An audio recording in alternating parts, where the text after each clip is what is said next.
Today's webinar, Supercharge Google Docs with Add-Ons. This session is part of a series of free webinars offered every week or two by the Stark Portage Area Computer Consortium, or SPARC for short. SPARC is an information technology center in Northeast Ohio where we support about 30 school districts. However, this webinar is open to everyone, and we'd like to welcome all the people who have joined us live today or are watching the recording in the future. My name is Eric Curts, and I'm a technology integration specialist here at SPARC, and I'll be your presenter for this session today.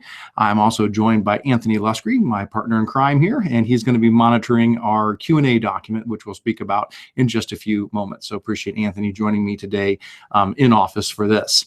All of the information for today's webinar can be found online at tiny.cc/SPARC 202.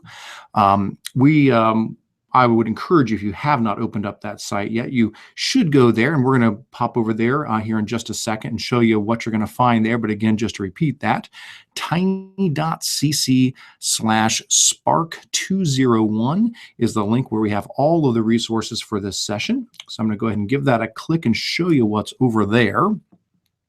Here we go. What you're going to find on that link is, of course, the live video, which you're probably watching right now, I would imagine. Keep in mind, it is a kind of a small video screen there, but you can always make that bigger. There is a full screen button in the bottom right-hand corner. If you're playing that live, you can click on that little full screen button in the bottom right-hand corner to make it larger. That may help you to see some of the stuff a little bit better. But on the site, besides the live video, if you scroll down a little bit further, you'll see that we have some session resources. There is a help guide specifically for this session today on add-ons for Google Docs and Sheets. I'm going to go ahead and give that a click, and you'll see that when that pops open, this is about a, let me see how many pages long, about an 8-page help guide that'll talk you through all about the stuff we're going to be looking at today. So if there's anything that I move a little too quickly on, or you want to circle back around and look at again, or share this information on with somebody else, that help guide is linked in on the session page and is available for you to use. In addition to that, I do have some sample documents that if you want to use for today, you can. We'll talk about that a little bit later. But if you don't have a doc ready to go to play around with, I do have some sample documents you can use.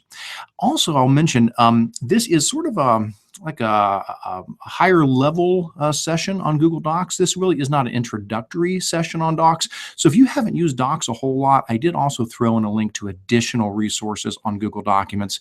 And if you click that link, that'll take you out to our site where we got lots of other help guides on just Docs in general. Below that, below the session resources, you'll find a spot here for the live session chat. We'd love to be able to get any feedback you guys have during our session. So there is a link to a Google document that is editable. You can put in any questions or comments or ideas you have during the session, and Anthony will be keeping an eye on that. And then finally on this page, there's a spot for the session evaluation. We do want to hear what you think about this, so please give that a click afterwards and give us some feedback. Very short, like 5-question evaluation form. And then something for you, if you would like, you can get a 1 contact hour certificate of attendance for watching this webinar and then passing an associated quiz. And so there is a quiz linked in here that you can take. Again, it's pretty short, like a 5-question quiz.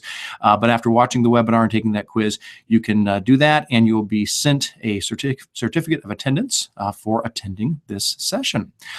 Before we leave this page, I'll do one quick other public service announcement and just let you know that this is our tech integration site. And so if you scroll to the top, you will see there are some other useful links here. Just be aware that there's a PD schedule link, so you can see all the other upcoming webinars. Definitely feel free to check those out.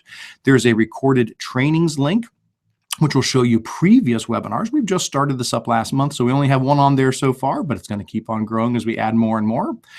We also have a newsletter link. If you want to make sure you don't ever miss anything that we're doing through tech integration at SPARC, you can come here and you can click to subscribe to our SPARC Lines newsletter. It'll be sent out once or twice a month to give you all the updates on upcoming events and opportunities. And then finally, if you need to get in touch with us, again, I'm Eric, and I'm joined here by Anthony, and our contact information is available on the site here as well. So again, all of that just through the tiny.cc/spark202 link. That'll get you out to the session resources for today and the other resources that we have as well. All right, well, let's get on with the show.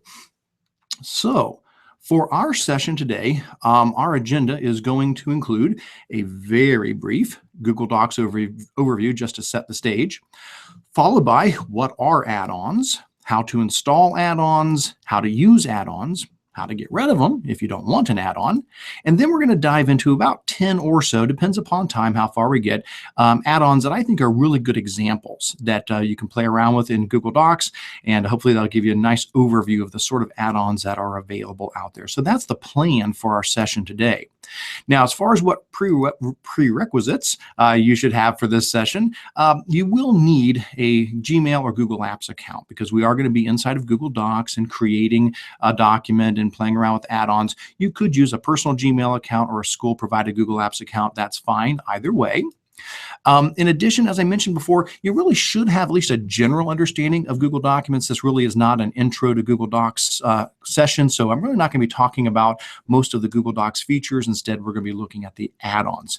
But again, you can refer to our other documents that we have linked in on the session site if you want some more introductory materials on Google Docs as well. And then the last thing, you just need access to Google Docs. You will need a Google document today so that you can play around. It can be a brand new one or one you've used in the past, or you can make a copy of the sample one that I have out there, which we're going to look at again in just a second. All righty. So I mentioned in the agenda that the first thing we would do was a very, very brief Google Docs overview. So let's go ahead and start with that. And this is just going to be a real quick one here. For those that might not be as familiar with it, Google Docs is a powerful but easy to use word processor that runs inside of your web browser. It's provided by Google for free to schools and for personal use. Google Docs, one of the things that makes it fantastic is the ability to share. It's not just you creating things on your own inside of a word processor. Whatever you create, you can share with others. You can give them view rights, comment rights, or edit rights. And of course, you can collaborate in real time with other people on the documents that you do. It's got other really cool tools like revision history, which is Google keeping track of every change that is ever made to a document, so you can go back in time to restore older versions of the document or see who has changed what. It also has other neat things like a built-in research feature. And of course, you can upload existing documents, such as things from Word, and you can export into other formats if you do need to turn something into a Word document or a PDF or such, and much, much, much more. So Google Docs, fantastic, wonderful word processor. I use it for pretty much everything I do. Well, as awesome as Google Docs is, it doesn't do everything. You know, we all know there's certain little things in Docs that we go, oh, I wish it could do this, or I wish it had this feature.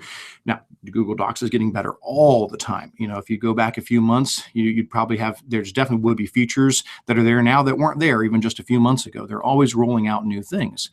At the same time, though, Google realizes they don't have an answer for everything. And so they allow third parties to develop tools to enhance Google Docs. And that's what we're talking about today.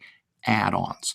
Add-ons are third-party tools that provide additional functions and features that are not normally found in Google Docs. And so it can give you a lot other neat things to do besides what Google Docs already provides. So we are going to go ahead and dive into that. We're going to go ahead and open up a Google Doc and start playing around with add-ons. Remember, all the session resources and help guides and all can be found at tiny.cc/spark201, Spark 202. That is the link for our session today. All right, so here's what we need to do, guys. If you just want to watch, that's fine. You can just see as I go through these. But if you want to play along, if you want to do this with me, what you need to do now is you need to open up a Google Doc. So this could be a brand new Google document. It could be one that you've had in the past, or you can just make a copy of one that I've already got. So here's basically your options. One option for you is you could go ahead and jump over to your Google Drive and create a new Google Doc or open an existing one. Now, if you aren't familiar with getting into Google Drive, just as a quick reminder, lots of different ways to get there. As long as you're signed into your Google account, you can go up into the top right-hand corner on a new tab page, and you'll see there's the little Apps Launcher button, or the waffle button, as we like to call it. And if you give a click on that little waffle button, you'll see Google Drive is one of your options you can get to right from there. You can also just type in drive.google.com, and that'll work as well. So you certainly could go to Google Drive, and from Google Drive, you could scroll through and find an existing document you'd like to open today, or you can go to the new button and create a new Google document. So that's perfectly fine if that's the approach you'd like to take. On the other hand, if you don't have something that you're sure you want to use, or you don't feel like creating a whole new document for today, remember on the session page, I did say that I put in a couple of sample documents here. And so I'm actually going to use one of these. So right here under the video where it says session resources, there's sample Google document for add-ons, and it says Google document link. So I'm going to give a click on that. And if you want to, feel free to do so as well. This is just a simple, generic little George Washington report here. Nothing too fancy about this. And it should be view only for you, so you'll need to make a copy, which I'm going to do as well, because I don't want to change the original. But if you want a document to work from, no problem at all. Feel free to use this one. That way you're not messing up some other document you have or having to start fresh. So what you'd want to do is click on File, and then go down to Make a Copy. And of course, you can call it whatever you want to call it there, and then go ahead and hit OK. And that will give you a document to work from for our session today. So hopefully that gets everybody where you need to be. And I'm going to go ahead and just have that document up for mine. All right, guys, fantastic. Let's go ahead and we will dive in. So here I am in Google Docs. And again, this is not a session on how to use Google Docs, although there's so many wonderful things in here. We're not really going to get into all of that. Instead, what we're going to do is we're going to talk about how to use add-ons. So let's say I've got my document here, and I want to explore what things can I do with add-ons that I normally can't do with just Google Docs. Well, the first thing to do is to find out where add-ons are kept. And they're up here in your top menu bar. So if you look at the top of your Google Docs screen, you'll see there's a button there that says Add-Ons. And if you give that a click, you might not have anything listed here. I've got a whole bunch of them in here, obviously, because I've been playing around with that so far today. But you may not. That's fine. But you'll definitely have a link that says Get Add-Ons. So from the drop-down menu, by clicking on Add-Ons, you should see a link that says Get Add-Ons. Go ahead and give that a click. And when you do, that's going to open up a screen where you can browse through the add-ons that are available for Google Documents. Now, I should mention there are add-ons for things other than just Google Documents. There's add-ons for Google Sheets, and there's also add-ons for Google Forms. So you can explore the same sort of options in those programs. We're not looking at those today. Very likely we'll do another session in the future where we look at add-ons specifically for Sheets and Forms. Today, we're just focusing on add-ons for Docs. So basically, you're going to get this screen where it shows the available add-ons. Now, your screen may look different than mine because these do kind of get randomly listed here. They tend to put the more popular ones at the top, but even so, they still get kind of randomly mixed around. So don't worry if your screen doesn't look exactly like mine. But as you scroll down, you'll see that you got this list of available add-ons that you can install. And if you want to learn more about any one of those, all you have to do is take your mouse, hover above it, and it'll kind of cycle through and show you a little preview as far as a description of what that add-on is. Now, the one I'm going to start with today is, I think, probably a little bit further down the list here. I'm actually going to start with one called Change Case, and allows you to change the upper and lower case very easily of your text. So I'm going to scroll down maybe for a while. Oh, there, I found it. And again, you don't have to use the exact same one I'm using. That's fine. But that's going to be my first example today that we're going to start with. I'm going to use it as my introductory example. And so if I scroll down far enough, I do finally come across it. It's called Change Case. It looks like a blue square here. It says Change Case. And when I hover my mouse above it, I get a little description of what that does. It says basically it allows me to change the case of my text, uppercase, lowercase, all, first letter, capital, different things like that. Well, if I want to learn more about it, if I'm not totally sure yet about this add-on, I can actually click right on it, and it's going to pop open a little bit bigger screen here where it gives me some more information. Now, what you end up usually getting here is you're going to have maybe a screenshot of it. You might have a couple of screenshots that you can scroll through. And then below there, you'll get a little bit more detailed description of it. And if you scroll down further, then you'll start getting some user reviews. And that can be really helpful to find out what other people think about that particular add-on. So assuming that you go, yep, I think this sounds like a good add-on, which it is. This is a perfectly nice add-on. I can say, okay, I'm going to go ahead and install it. So what do? Well, in the top right-hand corner, you see there's a little plus free button, a little blue button up there in the top right-hand corner. If I click on that, that's going to say I want to add this add-on to my Google document. So I go ahead and click on the plus free button. And when I do, it pops up a little window. Oh, you may not see it because I'm sharing the window, not the whole desktop, but just heads up, it pops up a little window that just asks permission. So don't be surprised if you get a little window that pops up and says, is this okay? I'm just going to click accept. And once I click accept, it will go ahead and add that add-on. So now we'll see that under the add-ons menu, now is saying change case has been added. If I give a click on the add-ons menu, change case now shows up as one of my available add-ons. Excellent. So that's the main approach for adding an add-on. You go to Get Add-ons, search for one you like. If you think it's interesting, click the plus free button and it will include it in your Google Docs. Now, a nice thing about this is you only have to do it once. It's not per document. So once you install it, it's there for all of your documents. You don't have to go back in and install it again. The way scripts used to be with spreadsheets, with add-ons, that's not the way it works. You install it once, it's there for good until you decide to get rid of it, which we will. We'll talk about how to get rid of add-ons as well. But let's now talk about how to use an add-on. So I'm going to start with using change case. So let's say that I decided that I wanted to change my title, George Washington Report, and have it be all uppercase. Well, of course, I could just retype that. That's not very difficult. I could go in and just, retype it. But if it's a longer amount that I want to make a change to, or if I just want to save a little bit of time, it's nice to have the ability to quickly change the case. Now, this is something that Microsoft Word does, but Google Docs does not natively do that. And because of this add-on, I now can do that. So the way it works is I come in and I highlight the text that I want to apply this to. So in this case, I'll just highlight George Washington Report. Going to go up and click on add-ons, go down to change case.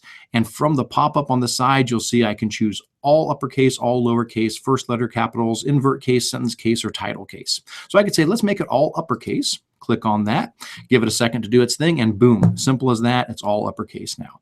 I could come back and say, nah, maybe that's not what I wanted. So I'll go back to my add-ons, change case, and say, I think title case probably was the best idea where the first letter of each one is capitalized in a title. So I could switch back to that just as easily. And that's what that add-on does. Now, I should let you know, we're starting off with the really, really simple add-ons. And as we go through the session, we're going to move into the more sophisticated ones as we go through. So we're going to start with some of the really quick ones and then dig into the ones later in the session that are more advanced and more complicated. So anyway, that's the idea of adding an add-on, and that's how you use an add-on. Well, what about the third part of the life cycle of an add-on? What if we decide we don't want to keep this one? Well, for whatever reason, we say, I really don't need this add-on. I barely ever use it. It's taken up a lot of room in my drop-down menu here. Can you get rid of add-ons afterwards? Absolutely. All we need to do is go back up to our add-ons menu, give that a click. And as you scroll down through the list here, you'll see way below where it said Get Add-ons, there's another link that says Manage Add-ons. So let's go ahead and give that a click. And what that does is it opens up a screen where it shows you all of the add-ons you currently have installed. Now, again, you may not have very many, that's fine, but I've got a bunch for our examples today. So as I scroll down through here, I can see all the add-ons I have installed, including Change Case. Well, if I decide that I don't want to have this here anymore, all I have to do is come over to the Manage button to the right of it, give that a click, and then you'll see that one of the options is Remove.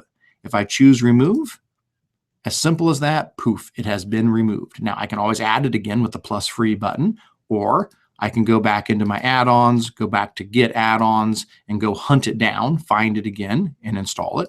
But you'll notice if I go to my list under add-ons, it's just not there anymore. As simple as that, it has been removed.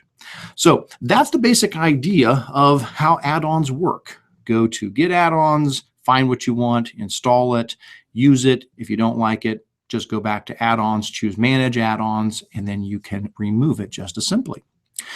Well, with all of that said, our focus now is to try to get through as many add-ons as I can in the next 40 minutes or so here. So what I do, I've got a list of about 10 or 12 that I'd love to show you guys. And I'm just going to start heading down through that list. And I would encourage you to go ahead and install these yourself and try them out with me if you would like. If we don't get through all of them, they are all linked in the handout. So on the main session page, if you go to the help guide, I do have all of these plus a few extras linked in the handout. So you can definitely get to them there as well. All right. So the next handout, excuse me, the next add-on that I want to demonstrate for you guys is one called Translate.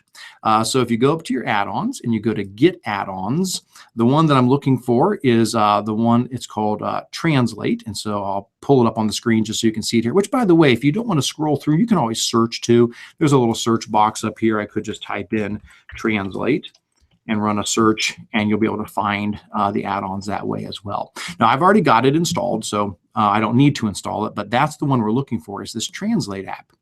You may say, whoa, hang on a second here, Eric. I thought Google Documents already did translation. Well, it does, but it's kind of like a blunt tool. If you use the translation tool built into Google Docs, it translates the entire document. So yes, you are right. If I go up to Tools, I can go to Translate Document, and I can turn this entire document into a new document in a different language. So absolutely. But what if I just wanted to translate a portion of my document? Is there a way we could do that? Well, that's where the Translate add-on comes in.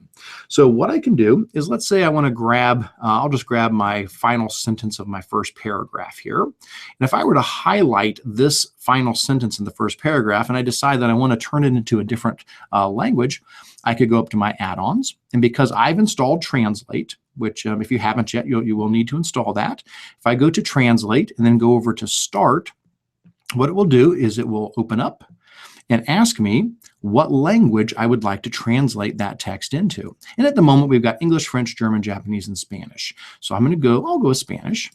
And after I do that, I can come down and click on the Translate button, and it will go ahead and give me a quick translation to show me what that text would be in Spanish.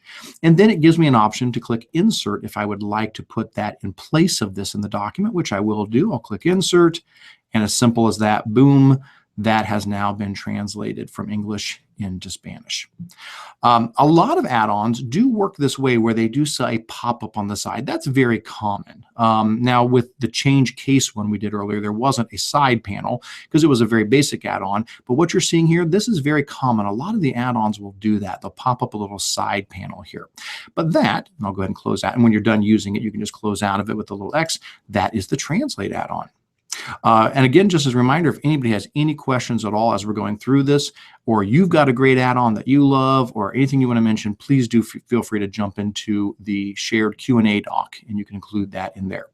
All right, next one. The next one I want to talk about is an add-on called Open Clipart. So again, if you go to Get Add-ons, this one has a picture of a semi-truck or a trailer truck there, or some kind of a truck, a big truck, and it's called Open Clipart. And if you haven't got that installed and want to try it out, go ahead and you can install Open Clipart. I already have that installed on mine. But what Open Clipart does is it gives you an easy way to add images to your document by searching the public domain clipart site called Open Clipart. Now, if you've never been there before, I'll just show you real quick. I love Open Clipart, openclipart.org, fantastic website. Now, all the images that are here are public domain, so anybody is allowed to use them.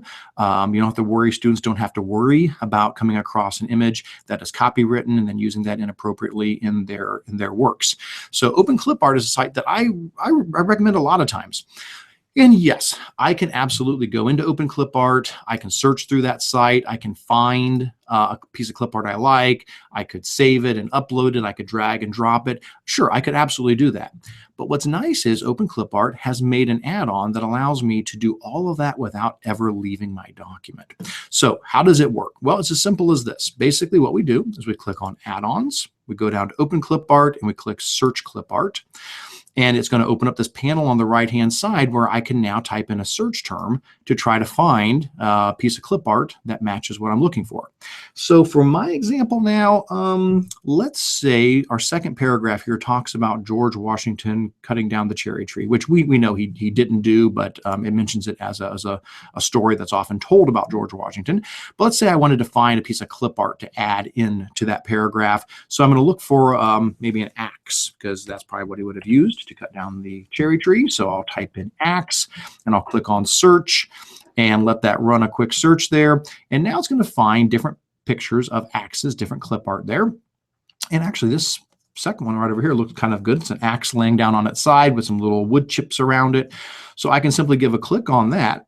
And what it's going to do is insert that directly into my document, just as a regular image. And once it's been dropped in my document, I can click on it and do whatever I need to with it. Could turn on text wrapping, drag it around, make it bigger, make it smaller, adjust it however I need. But as simple as that, I can get that clip art from Open Clip Art and have it dropped right into my document. When I'm done using Open Clip Art, I can just come right back up and click the X as normal to close that out, and I am good to go. Now, that's not the only way. There's lots of different ways to get images into Google Docs. We could do an entire session, I truly believe, just on adding images to Google Documents, because there are so many different ways to do it. Just heads up, Open Clip Art's add-on is a nice option if you are looking for some clip art that you want to add in. And again, that's very useful because Google Docs does not have a traditional insert clip art option. That's not something that it has. So this is nice to have that available for you. All right, let's keep on moving. The next one I'm going to take a look at is called Rhyme Finder. So let me show you that one real quick. And again, we can scroll down to try to find it, or I can just type in rhyme, and that should be enough to bring it up. And there it is. It's got a picture of Shakespeare on there, and it's called Rhyme Finder. And so this is, again, a very simple add-on. What it does is it finds rhyming words for you. Now, in this case, it probably doesn't fit as well here because this is more of a report that we're typing, but we'll assume maybe the student is typing a poem. Maybe they're including it in this report, or maybe they're just typing a poem separately. Rhyme Finder would be a great way for them to be able to find rhyming words if they're stuck when they're trying to write a poem. So how does it work? Well, again, we're going to go to Add-ons. We're going to go find Rhyme Finder, which I've got installed now. I'm going to go ahead and click on the Start button, and that will open up Rhyme Finder on the right-hand side. So we should get a panel over here on the side. Maybe. Hello, Rhyme Finder. Oh, there it is. Just got to be patient. Patience is a virtue. There we go. Okay, so Rhyme Finder has opened up. So basically what I do is you select a word and then you ask it to find a rhyme for it. So I'll stay with my second paragraph here. Let's say I'm going to grab the word schools, and I'll just highlight the word schools.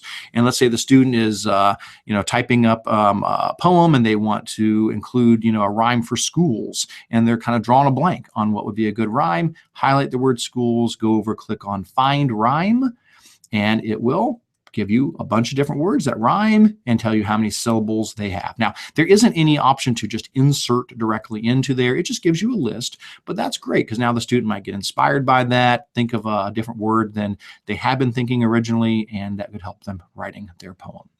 All right.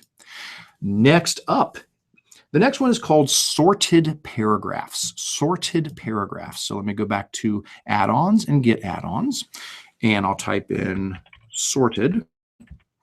So you can see it, and that's what it looks like. It's a black square. It's got A to Z on it, and it's called Sorted Paragraphs. So if you're looking for that one to install it, that is what it looks like, and that is the title, Sorted Paragraphs.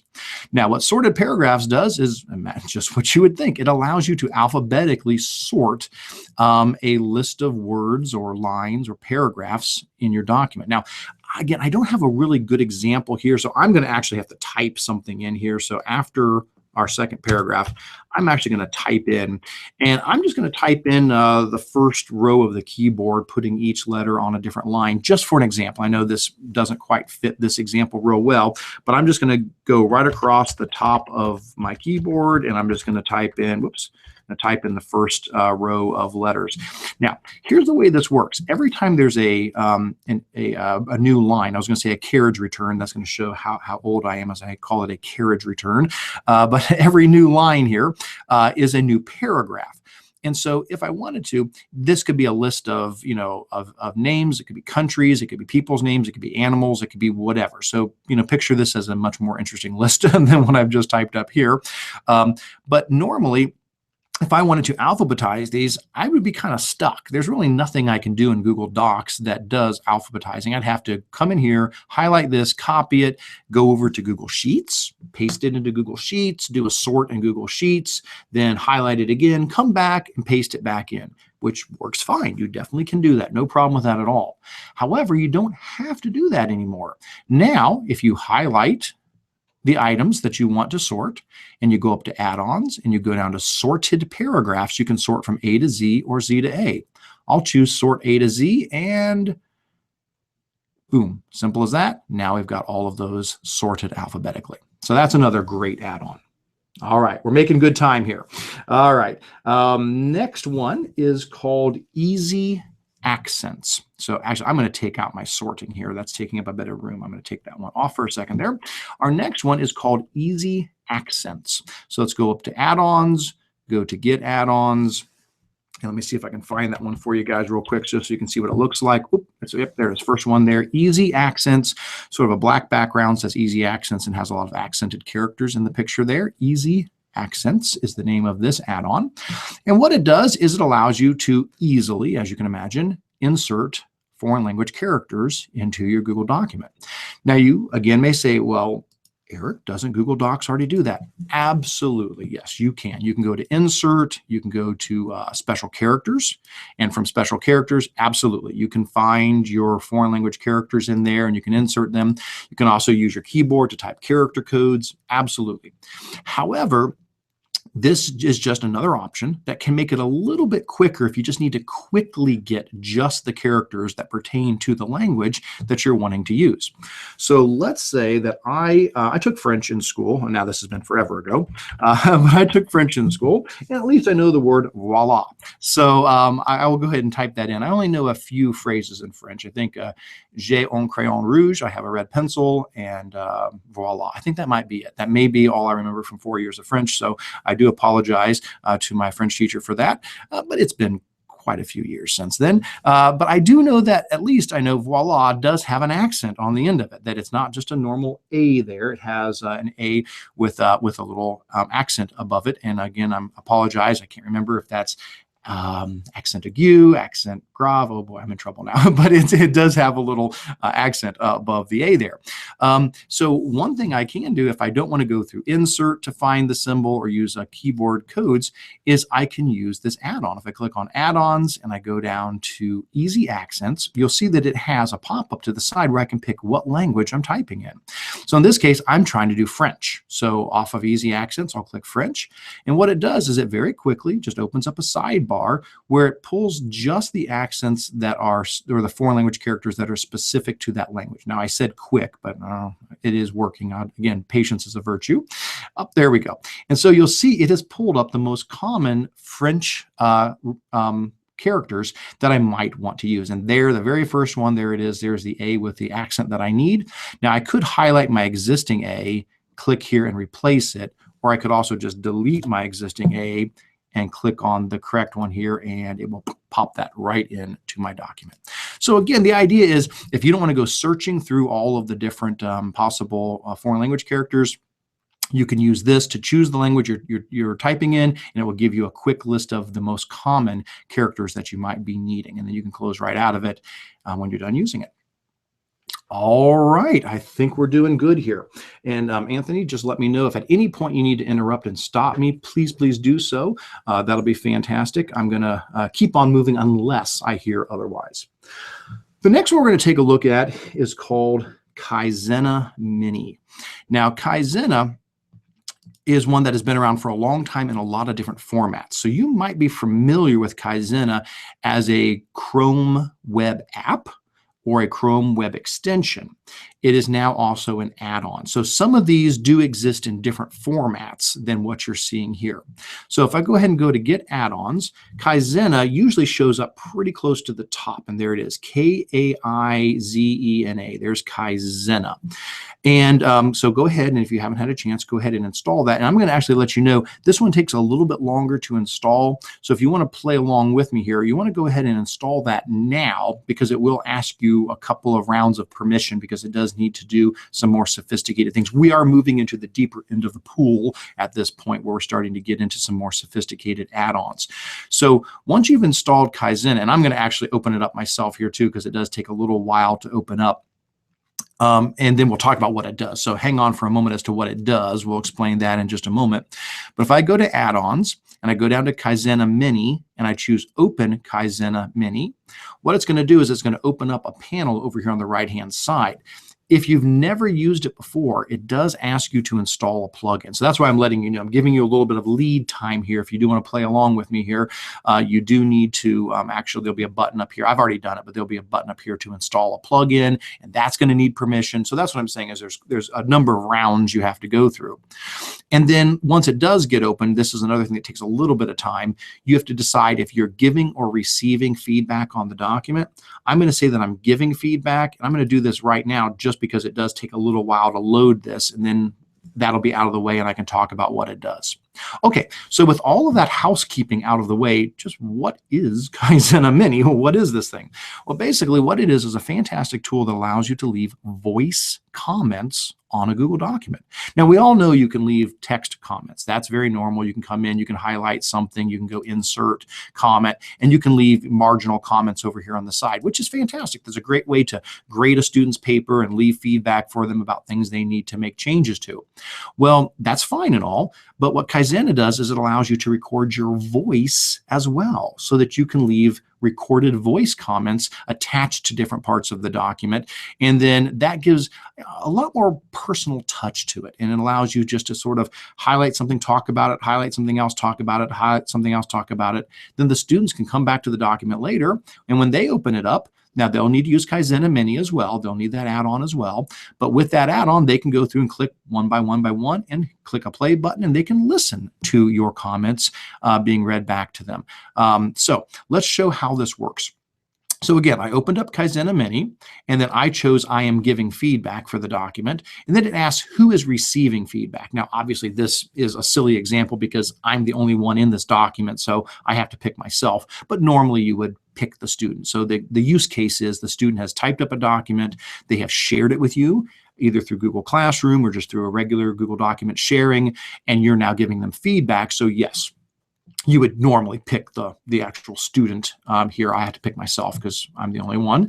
And then you hit continue, and there you go. So what it says to do now is to use our mouse to highlight any part of the document we want, and then click new feedback at the bottom.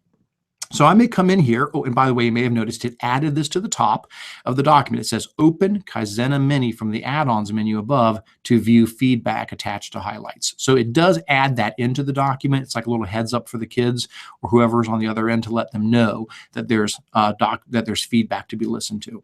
So I'm going to come in here, and I'm just going to go ahead and highlight something. I'll highlight our French sentence here.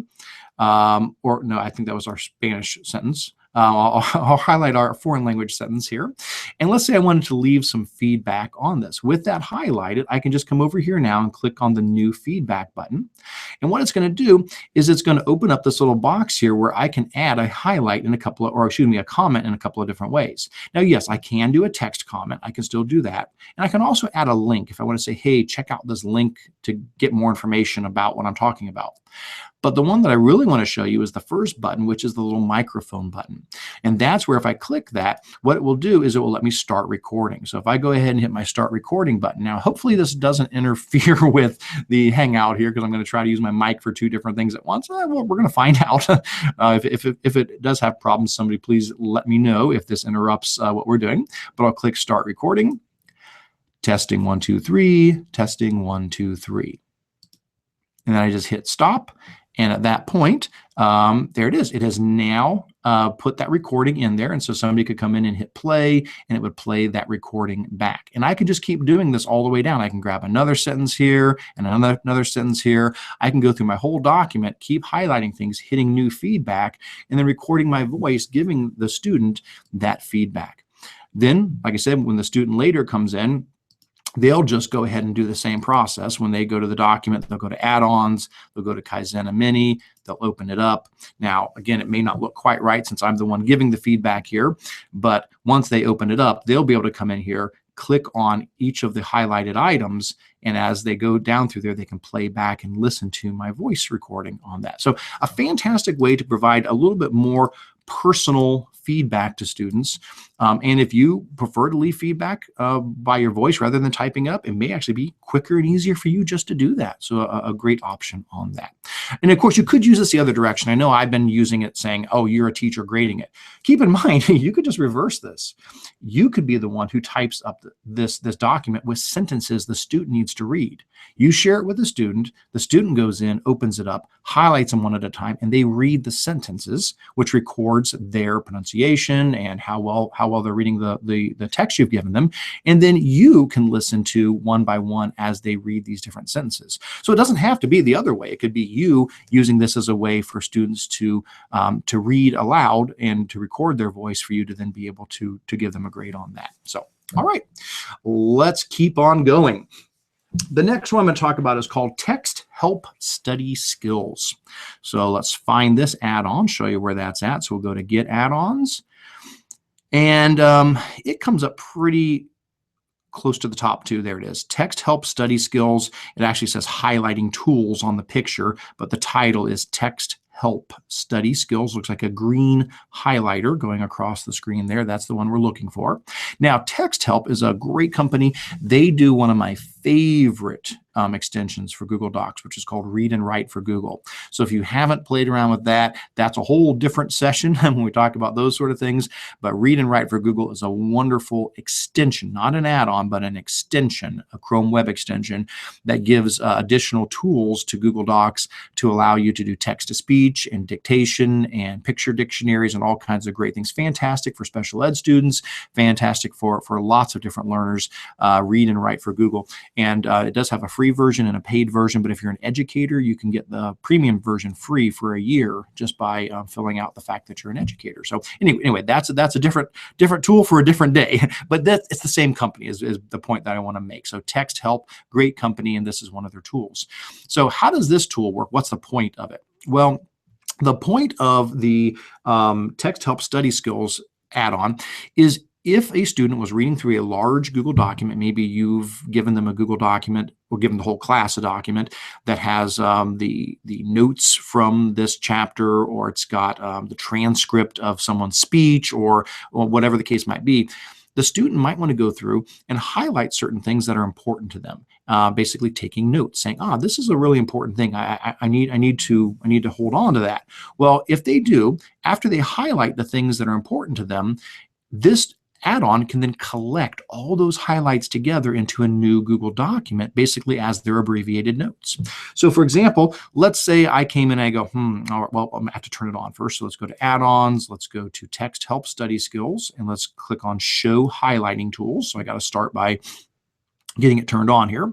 And again, this one does have a free and a premium version. I'm just using the free version right now, which does limit me to one color. The premium version does have some additional colors, but this works perfectly fine just with the one color. So if I came in here and say, okay, George Washington, first president of the United States, that's an important sentence. Let me highlight that one in yellow. And then let me go down to, I'll go down to this third paragraph and see here where it says, by the age of 23, he was colonel in charge of all the soldiers in Virginia. That's pretty important. Let me highlight that.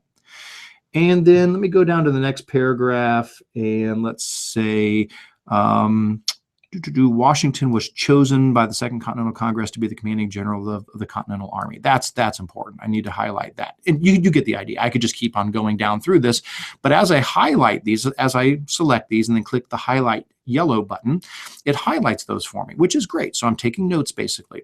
Well, what's nice is instead of just going through and highlighting these, I now have this button here that says collect highlights. So after I'm done doing all that, I can click on collect highlights, and it'll ask me, do I want to collect these by position or color? Really doesn't matter because I'm only using one color. But I'll click collect highlights, and what it's going to do is create a brand new Google document for me that pulls out just those specific pieces that I have highlighted. So it says your highlights document has now been created. Click here to open. It'll open up in a new tab, and there we go. So it has pulled out those 3. And of course, I can unhighlight them now if I don't want them highlighted anymore. That's just a regular highlighting there. I could go ahead and clear that out. But you can see it is now collected together, that information with a link back to my original document as well. All right, so that is TextHelp's highlighting tools. All right, next up, EasyBib Bibliography Creator. So we'll go back to assuming this is a project where the student is writing up a paper that they want to submit. And one of the things they need to do is include a works cited page. So at the bottom of this document, they need a works cited page that says where they got all this information from. Well, one tool that can help us with that is the EasyBib Bibliography Creator. This one, again, shows up usually pretty close to the top of the list, so you shouldn't have too much trouble finding it. And here it is on mine right at the very top, EasyBib, the EasyBib Bibliography Creator. So if you want to add that one in, please feel free to do so. The way this guy works is much like the other add-ons. It's going to open up a panel on the side. So if I click on add-ons and I go down to EasyBib Bibliography Creator, and if I go over to the side where it says Manage Bibliography, it will now open up a panel on the right. And what I can do in this panel on the right is I can go in and I can search for books, for journal articles, and for websites. So let's say that I'm just going to have to obviously make up a few things here since this really isn't a research paper that I've typed. But let's say I'll just type in George Washington. Whoops, George Washington. Oh. And it's going to search for books about George Washington. And I'll just pretend that, one of these was a book that I actually used. So I'll say, oh, yeah, I used this one by Henry Lodge. Absolutely. That was one of the books that I used. I'll click select. And when I do, it adds it to my growing list of bibliography sources. And then maybe I said, oh, I read a book about the Revolutionary War. So I could, whoops, I cannot spell Revolutionary War, though. I'll have to try that again. Sorry about that, guys. Oops. Give that another, there we go. And I'll say, okay, yes, I read this, this facts on file information about the Revolutionary War. Let me select that one. And now it's added it to the list. And then maybe I said, I also went out to a website. So let's go to the website button at the top and say, I was at whitehouse.gov and they had some really good information there about George Washington. So I'm going to search and select the White House's website. And what you're noticing is that it's building this list of my resources. And of course, I can switch between MLA, APA, and Chicago as well if I need a different citation format there. But anyway, let's say that was it, and those are the sources that I used. What's going to happen is at the very bottom of this document, it's going to insert that as a works cited page when I click Add Bibliography to Doc. So let's go ahead and do that. I click Add Bibliography to Doc, and now let's scroll down to the bottom, and there it is, works cited, and there are those 3 different works cited there at the bottom of my document. So that is the EasyBib Bibliography Creator tool. All right, coming into the home stretch here, we're doing great, guys. 2 more that I want to show. The next one I'm going to show is called Gmath. So we'll go to add-ons, we'll go to get add-ons, and this one again typically shows up pretty close at the top. If it doesn't right away, I will, oh, there it is. Okay, so it's kind of a yellow background. It says G and then in parentheses math. Okay, so that's the Gmath add-on. If you want to play around with that one, go ahead and install it. So what does Gmath do? Well, Gmath just gives you another option for adding mathematical expressions and graphs to a Google document. Now, again, you may say, well, Eric, can't you do this through the normal insert equation option? Yes, you can. Absolutely. That's a little limited, though. Some folks have had some frustration sometimes using the equation editor that's built into Google Docs. It definitely does work, but it does have some limits.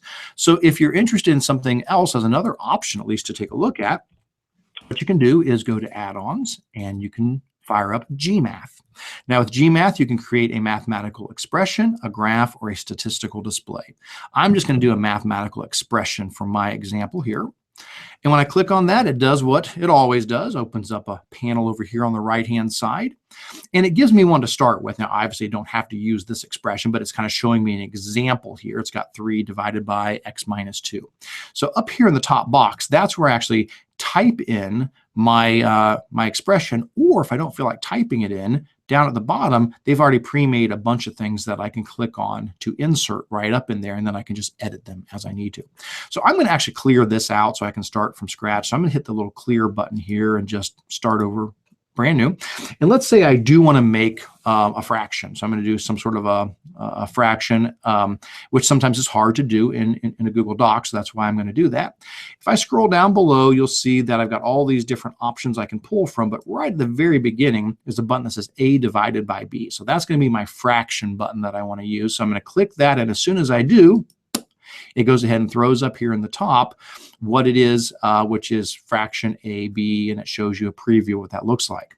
Well, I can edit that. Instead of being fraction and then A on top, I can delete out the A, and I can type in whatever I want there. So maybe, I don't know, 2x plus 3. So we'll put that on the top. And then B, I'll take out the B, and maybe it's going to be something like 5. X to the power of 2, just using the little caret for the power 2, minus 6. And there we go. As simple as that, I could create this mathematical expression. If I'm happy with how it looks, I just click the insert button below it, and it will drop that right into my document, and boom, there it is. And so right over there, you'll see it creates that as an image in my document, and I can do whatever I want to do with that as well. Now that it's into my document, I can do wrap text, move it around, whatever I need to do with it. And that is Gmath. All right, let me close out of that. All right, guys, I have one final example for you, and I think we should have just enough time to take a few questions at the end, if there are any. If not, no problem at all. Now, this final one I'm going to show you is called Avery Label Merge. So if we go to our add-ons and we go to Get Add-ons, again, this one typically shows up pretty close to the top, and there it is, Avery Label Merge. Kind of a blue background there, says Avery Label Merge. And this is a really common question people have about Google Apps. They say, well, can you do mail merges? Well, the answer is absolutely yes. And there's just a lot of different ways to do it. This is one option. Now, I love to use things like Autocrat, Doctopus, all these different great tools, yet another mail merge. That's another option that's out there. A lot of those, though, those run out of Google Sheets. So you actually go to Google Sheets and you install yet another mail merge, or you go to Google Sheets and you install Autocrat. And then from Google Sheets, you run the merge. This is kind of the other direction. For Avery Label Merge, you go to Google Docs, you install it here, and then when you run it, you pick a sheet to pull the data from. So it's a little bit different than what you might be used to with that, but it's very much the way Word does it. If you do a mail merge in Word, that's how you do it. You start in Word, and then you pick your data. So Avery Label Merge is the example I'm going to use here. Now, for this one, we do need to do things just a little different than what we've done before so far, okay? So we need to do two things different. First of all, we need to start a new document because we're not using this George Washington report as this. So I'm actually going to start a new document, just going to go File, New Document. It should be totally blank. There's no need for it to have anything in it because the Avery Label Merge is actually going to put stuff into the document. So we're going to go to File, New Document, and start a totally brand new, clean document without anything in there, okay? Now, what I want to do next is I want to go ahead and go to my add-ons and go down to Avery Label Merge, and I'm going to choose New Merge. And so that'll go ahead and open up the panel for Avery Label Merge, which again, good idea to go ahead and give that a little bit of time. And it's going to ask, what do I want to do, address labels or name badges? Well, I'm going to do address labels for this example. So I'll choose address labels. And then it wants to know what Avery tool I'm using. In this case, I'm going to use the normal 5160, the 30 labels per sheet. And then the last thing is it's going to ask me what spreadsheet I want to use. Now, Maybe I should have mentioned this before. So I'm going to actually back out a second. Let me hit cancel for a second here. And I may have to go back in and launch that guy again.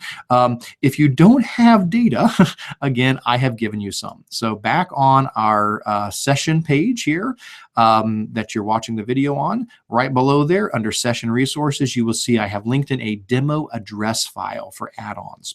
So if you don't have a spreadsheet that already has some first names, last names, and addresses in it, you can use this one. You give a click on there. These are totally random. They're not real people. I got this actually off of a website that generates these for you. So you can use this demo address list here. Now you will need to make a copy of it. So you need to go File, make a copy, because again, that's read only. So you need your own copy of it. So File, make a copy. And then again, you can call it whatever you want. I'll just call it copy of demo addresses. That's fine. But you will need to have something to run the merge from. So this will go ahead and should make me a copy of that spreadsheet, which then I can use in that merge. So, oh no, I just got a drive error. I may have to do that again. Let me make a copy again there. Hopefully this will play nicely the second time. Come on. You can do it, Google. I believe in you. Excellent. There we go. Okay, so copy of demo addresses has been made. All right, so I apologize for that. I should have mentioned that first. You do need data, obviously, to merge from. So you can use that, that demo address file there if you want to make a copy of that. Well, now that I'm back over here, I need to go ahead and I'm going to have to probably fire this up again. So add-ons, label merge, new merge. And I probably have to run through it again since I didn't have that ready. So address labels, 5160.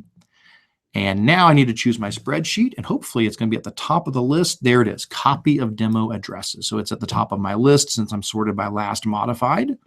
Let me select that. And now I should be good. Excellent. Looks like we're in good shape. So as long as you have a spreadsheet somewhere like this one that has, in this case, I've got more fields than I probably need, but title, given name, middle initial, surname, street address, city, state, zip. As long as you've got a spreadsheet that has that information in it, and in this case, I've got it as a Google spreadsheet, I can now take these headers that it found, and notice over here on the right, it found all these headers, and I can stick them into the label here to start creating my labels. And really, guys, it's nothing more than just clicking on it. Now, there's a teeny delay between clicking and showing up. So let's say I want to put the person's title first, Mr. or Mrs. So I click title. It takes it just a moment to pop in. Then I'm going to come over here and press the space bar. So I have a space after title. Then I want to put their given name, space, their middle initial, space, their surname, and then instead of a space, I want to press the enter key because I want a new line. So that's the first line. And I know it looks like it's wrapping, but it won't wrap when they're actually just names. These are kind of long because it's the descriptions. Then I want to put in their street address, press enter for the next line, and then I need city, do a comma and a space, the state, a space, and the zip code. And there we go. Just by clicking on all these, I've built my little template here. At the bottom, I can see that I'm doing the 5160 labels, and it's from the first sheet, and it's got 51 rows from 2 to 51. Excellent. Go ahead and click on merge, and chugga, chugga, chugga. It's now going to take that data and take this label format and create a document. It says done merging. You may open your document, and right here is the link to it. Click open. And here is a Google document with all of my labels created and ready to go. So if you need to do label merges, you can now do that with an add-on as well. All right, so let me pause there. I know we are just about out of time, but hopefully that gave you a really good overview of what add-ons are, how to find them, how to add them, how to use them, how to delete them, and some good ideas about ones that are out there. I do want to remind you that on our session page, which is at tiny.cc/spark202, you can find this video as a recording now. After this is over, you can always come back and catch it again as a recording. All of the help resources are there. There is, as a reminder, a session evaluation to give us feedback, and you can take the quiz on this session to get yourself a contact hour, a certificate of attendance for 1 contact hour. In addition to that, just as a reminder, we've got our PD schedule of upcoming sessions, the recorded trainings of previous ones, and you can always sign up for our newsletter so you don't miss anything, and there's our contact info. I'm going to pause there because it looks like we may have a couple of questions. Anthony? From number 9. We have a question. Number 9 says, can an administrator of Chromebooks push out add-ons from the from the Chrome control panel? My quick answer is no. And here's the thing. It's a conditional no. When you go into the apps admin panel and you go to the Chrome settings and you go to push out things, you can absolutely push out web apps and web extensions without any problem. Here's the thing. If I search for add-ons, they show up. They actually do show up in there. I have found add-ons in the admin panel. So it looks like they should, but when I pick them and I say push them out, it doesn't seem to work. At least now, I haven't done it probably for about a month or so, but I remember when it first came out, I did actually do that. I pushed out, I think I pushed out Kaizena or something. I tried something and it didn't actually do it. So my gut feeling is they're going to be including this because it looks like they've got the plumbing in place to make it happen. But the last time I checked, maybe a month or so ago, it did not work at that point in time. You know, I do need to check again. So no at the moment, but yes, I believe that is going to happen. Which, by the way, I'm looking at the, it's not on the screen here, but up on another screen over here, I'm looking at our discussion document. Excellent questions in there. If you didn't take a look at the Q&A document, I would definitely encourage folks to jump in there. There's a lot of good stuff. I see a lot of really neat suggestions in there and ideas. There may be a question you don't realize you even had until you go in and take a look at that document. So big thanks to Anthony for monitoring that the entire time. He's done a fantastic job filling in answers to the questions as they came in. And again, thank everybody else. Thank you guys so much for being here for this session today. We are going to go ahead and wrap this up now as I've just come upon 4:30 and I do want to keep true to our time. So thank you again so much for taking the time to be a part of this session. We hope to see you again in the coming weeks for many more educational technology webinars that we run through Spark. Please get in touch with us, and we'd love to hear from you. Take care, and we'll talk to you next time.